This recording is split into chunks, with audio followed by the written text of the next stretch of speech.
کہ والا حضرت بریلوی رحمۃ اللہ تعالیٰ علیہ باہر کھڑے تھے، دروازے پہ تو ایک شخص آ گیا مانگنے والا.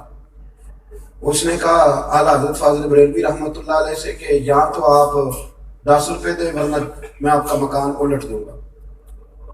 تو اعلیٰ حضرت فرمانے لگے تو 10 کے 20 مانگ پر مکان الٹنے والی بات غیر شرعی ہے، تو بلیک میل کر کے خیرات لینے آیا ہے، یہ کیا طریقہ ہوا؟ 10 کے 20 مانگ کہنے لگا جی میں نے الٹ دینی ہے. اس کے ساتھ ابھی گفتگو ہو رہی تھی کہ اعلیٰ حضرت کے چھوٹے صاحبزادے چھت پہ گھیر رہے تھے، حضور مفتی اعظم مولانا مصطفیٰ رضا خان صاحب، ہم شبیہ غوث اعظم. اتنا بڑا درجہ اللہ نے دیا، 1.25 کروڑ آدمی ان کے دست مبارک پر بیعت، اور بیعت ہونے والوں میں بڑے بڑے محدثین اور مفسرین شامل تھے. وہ چھوٹے تھے، ابھی 4-5 سال عمر تھی، تو دوسرے منزل کے اوپر والی چھت پہ کھیل رہے تھے. جب کہا نا کہ میں نہیں تجھے پیسے دیتا، تو شہزادے کا پاؤں وہاں سے پھسلا اور وہ اندر گر گئے، اب دوسری منزل سے گرے ہیں اور چھوٹے بچے گزرے ہیں. فاضل بریلوی رحمۃ اللہ علیہ کی والدہ موجود تھی، کہنے لگی احمد رضا تمہیں کہا تو فقیروں سے نہ الجھو، دیکھا نا بچہ گر گیا ہے. بچہ سرکار کا اپنا فرمان موجود ہے کہ اولاد آدمی کو بزدل کر دیتی، لیکن اعلیٰ حضرت فاضل بریلوی فرمانے لگے اماں میرا بیٹا گر گیا ہے، میں تو اندر بھی نہیں آیا اسے دیکھنے، یہ میرا ایک پتر ہے، میرا 1000 بھی ہو تو میں نبی پاک کی شریعت پہ قربان کرتا ہوں، پر میں اس کی غلط بات ماننے کو تیار ہے. یہ لفظ آپ کی زبان سے نکلے تو شہزادے دوڑے ہوئے آئے، عرض کی ابا جی میں اوپر والی چھت سے گرا ہوں، میرے تو کپڑوں کو مٹی بھی کوئی نہیں لگی. عقائد کی مضبوطی حسن ہے، اس حسن کو قائم رکھیں. فلاح کے لیے سب سے ضروری یہ ہے کہ آپ کا کوئی نظریہ تو.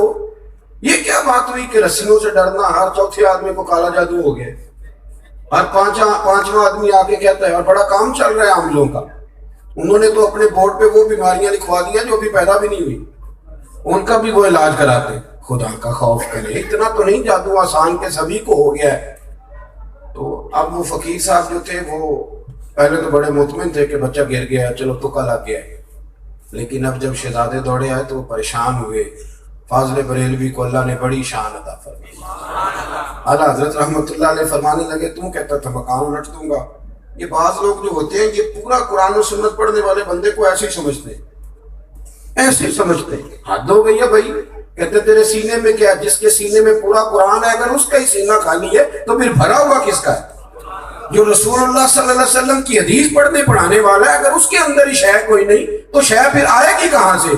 سنو اور یاد رکھنا، اعلیٰ حضرت نے جوتا الٹا فرمایا تو کہتا تھا مکان الٹ دوں گا، تیرے اندر طاقت ہے تو میرا جوتا سیدھا کر کے دکھا.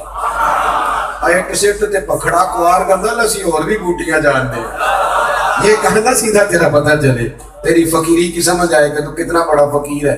اس نے پورا زور لگایا پر جوتا سیدھا کر سکا. کیسے آقاؤں کا بندہ ہوں رضا، بول بالے میری سرکاروں.